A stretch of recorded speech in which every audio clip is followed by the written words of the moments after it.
Car भी है। PTI का लॉन्ग मार्च। कराची से पीटीआई का काफिला रावलपिंडी जाने के लिए तैयार।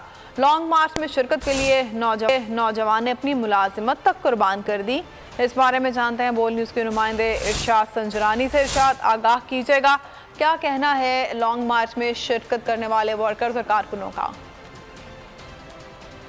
जी, तहरीक इंसाफ का काफिला जो कराची से रवानगी के लिए तैयार है और शरफ फैसल पर अभी भी हम मौजूद हैं। एक ऐसा नौजवान है जिसने अपनी इमरान खान के लॉन्ग मार्च में शिरकत के लिए अपनी जॉब की कुर्बानी दे दी है। उसे छुट्टियां नहीं मिल रही थी। इससे हमारी बात हो रही है।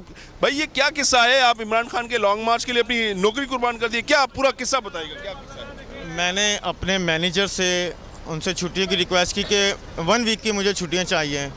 तो आज आपको पता है कोविड के बाद हर जगह पे बड़ा कंपटीशन है, तो उन्होंने मुझे छुट्टियां देने से मना कर दिया। तो मैंने उन्होंने छुट्टियां देने से मना किया, तो मैंने जॉब से रिज़ाइन कर दिया। आपने क्या बोला? आपने क्यों छुट्टियां क्यों लेनी? मैंने उनको साफ कहा था कि मुझे लॉन्ग मार्च पे इस्लामाबाद जाना है, इमरान खान की हकीकी आज़ादी के लिए जाना है। तो उन्होंने कहा है कि हम आपको नहीं दे सकते, हम मजबूर है। तो मैंने जॉब से रिज़ाइन कर दिया उनके लिए।